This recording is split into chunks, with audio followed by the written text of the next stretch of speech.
Uma nova pesquisa feita pelo Datafolha mostra um cenário inalterado na disputa pela presidência da República e aponta que, se a eleição fosse hoje, Lula poderia ser eleito no primeiro turno. Na pesquisa estimulada, quando os nomes dos candidatos são apresentados, o petista aparece com 47% das intenções de voto contra 29% de Jair Bolsonaro. É uma diferença de 17 pontos.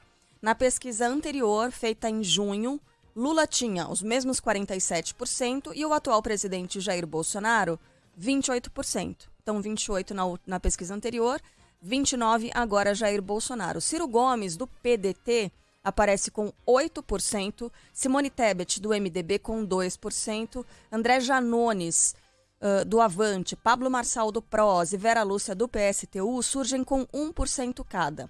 Não pontuaram Felipe Dávila, do Novo, Sofia Manzano, do PCB, Leonardo Péricles, do Unidade Popular, Emael, do Democracia ou da Democracia Cristã, Luciano Bivar, do União Brasil e General Santos Cruz, do Podemos. Brancos e nulos somam 6% e 3% não responderam. E aí, por que é que aqui está a informação de que Lula poderia ser eleito no primeiro turno, sendo que ele tem 47% das intenções de voto?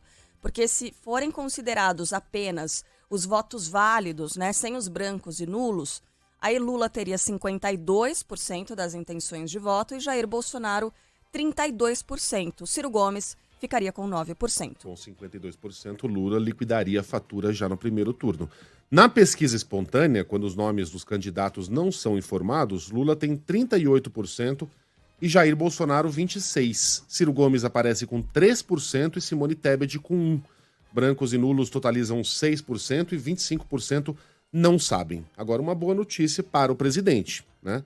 Segundo o Datafolha, Bolsonaro cresceu 6 pontos entre as mulheres, mas ele continua muito atrás. Ele tem 27% agora, contra 46% de Lula.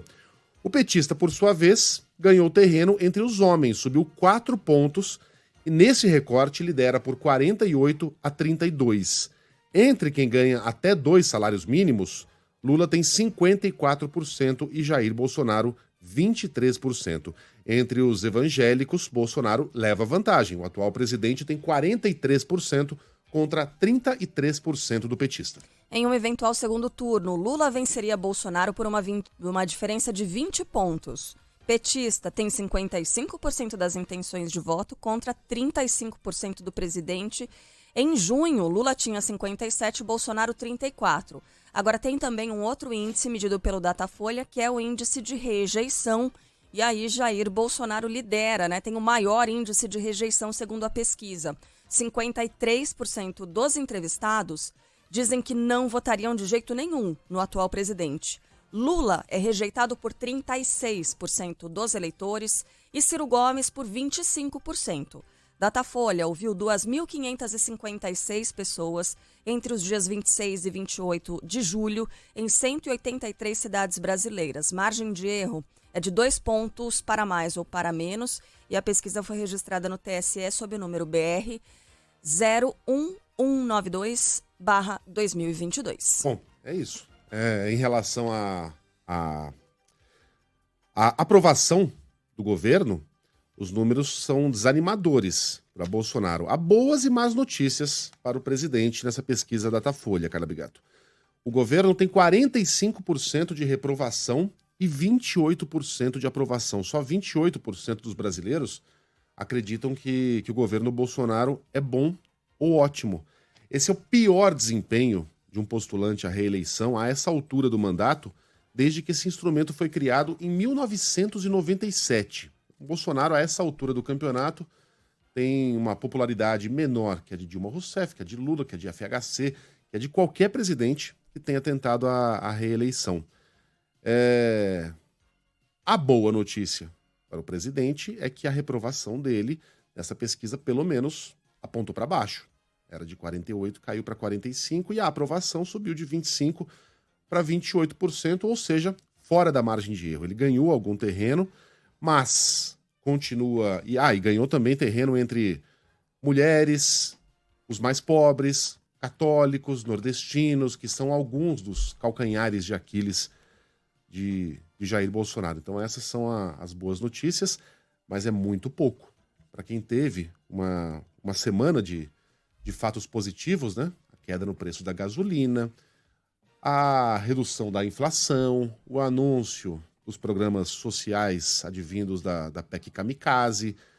São boas notícias, mas que não surtiram o efeito que seria desejado pelo presidente, pelo menos nessa pesquisa Datafolha. Muito pouco o terreno que o presidente conquistou. Ele diminuiu 3 pontos em relação a Lula e continua sendo não competitivo no segundo turno.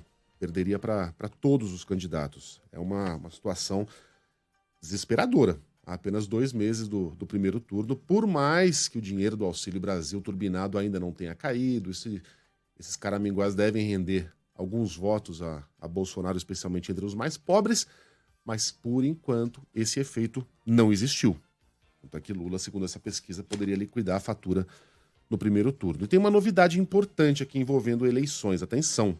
O Grupo Bandeirantes fechou um pool de veículos de comunicação com a TV Cultura, o UOL e o jornal Folha de São Paulo para realizar o debate.